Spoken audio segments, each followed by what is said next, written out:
Magandang umaga mga kasabong. Ito muli ang inyong lingkod, Attorney Ryan Abrenica, para sa Cutting Edge Veterinary Solutions as powered by the Masterclass.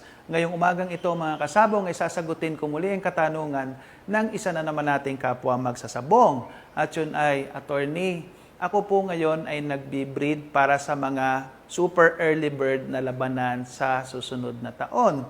Ang problema ko po, Attorney, kahit po anong ilagay ko na inahin o pulet sa aking breeding pens ay wala pong nangingitlog sapagkat napakaulan po ngayon sa aming lugar at napakalamig din. Ano po bang pwede kong gawin para po magsimulang mangitlog ang aking mga inahin at pullets na ginagamit sa early season breeding? Okay mga kasabong ha, pangatlo sigurong tawag yan na natanggap ko this week. Ganon din ang problema nila. Tag-ulan sa lugar. Ngayon sa atin sa lahat ng sulok ng Pilipinas, napakalamig na rin ang panahon, lalo na doon sa mga kabundukan, at nahihirapan silang kumuha ng itlog galing sa kanilang mga pullets at mga inahin.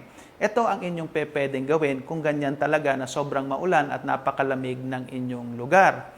Number one mga kasabong is of course to have a breeding pen na hindi nauulanan ang inyong mga inahin at pullets. So make sure mga kasabong na mismong yung kahit nilalakaran nila ay hindi nababasa. Okay, hindi nga sila nababasa sa hapunan nila, pero pag bumaba sila, yung lupa o yung buhangin na kanilang pinaglalagyan ay basa, ay hindi rin po yan pwede. No? So the hens must be free from any wet areas sa kanilang breeding pen para masigurado natin na sila ay mangingitlog ng tama. Bakit mga kasabong? Sapagkat mga kasabong, ang inyong mga pulet at inahin ay mangingitlog lamang pag tama ang kanilang body temperature. Ngayon, pag nilalamig sila mga kasabong, babagsak ang kanilang metabolismo at hindi yan sigurado iitlog. So, uulitin ko ha, make sure na yung inyong breeding pen ay may proteksyon sa ulan at may proteksyon din sa malakas na hangin. Ha? Siguraduhin tuyo at maganda ang temperatura at komportable ang inyong mga inahin at pulet kapag maulan. Ho? The less stress, the more eggs they will give you. Okay, pangalawa mga kasabong, yung ibang feed mixes na binibigay natin sa ating mga inahin o pullets na nangingitlog, nilalagyan natin yan ng at least 10% ng crack corn para uminit ang kanilang katawan, tumaas ang enerhiya, at sila ay mangitlog. Ngayon, doon sa mga lugar talaga na sobrang maulan at sobrang lamig, pwede ninyong itaas ang crack corn content ng inyong breeding feed up to 20%. Pero not more than that mga kasabong, no? Okay at maganda ang mais o crack corn na inilalagay natin sa ating mga breeding feeds, pero it should not be too much, no? Lahat naman ng sobra ay bawal, no? So, if you can do it 10 to 20%, sigurado ako makakatulong yan sa inyong mga inahin at pullets na ayaw mangitlog tuwing panahon ng tag-ulan. And third, mga kasabong, wag ninyong kakalimutan ang inyong mga vitamins A, D, and E soluble sa inyong mga patuka o patubig. Bakit? Kasi yung vitamins A, D, and E, those are the sunshine vitamins, no? So, pag tag-ulan mga kasabong, kokonti lamang ang natatanggap nila na init ng araw, kaya sila mahinang mangitlog. So, ang substitute natin ay walang iba kundi yung mga A, D, and E solubles na yan para mapunuan ang kakulangan nila na nakukuha sa araw. No? So, sunshine is the best, but if there is not much sunshine, okay na yung mga A, D, E soluble.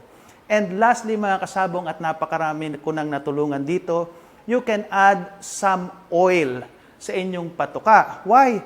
Kasi yung mga vegetable oils na yan, mga kasabong, ay makakatulong din magpainit ng konti sa katawan ng inyong mga pullets at inahin. So, uulitin ko, mas mainit ang katawan ng inyong mga pullets at inahin, mas marami silang itlog na ibibigay sa inyo during early season breeding o di kaya naman tuwing napakaulan at napakalamig ng panahon.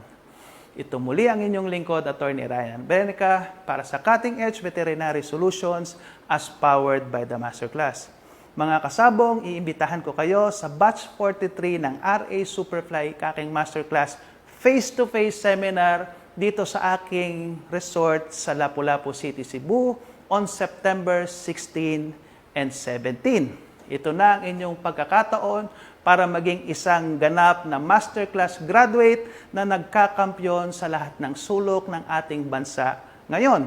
Pero mga kasabong tuloy pa rin naman ang ating online masterclass, 12 hours of everything that you need to know. From breathing, rearing, selection, maintenance, preconditioning, up to conditioning, pointing, gaffing, and troubleshooting. So lahat ng kailangang malaman para maging ganap na kampyon ay matututunan nyo sa online masterclass. Para yan doon sa ating mga kasabong na walang kakayahan pumunta sa face-to-face seminar dito sa akin sa Lapu-Lapu City. Cutting Edge, #1.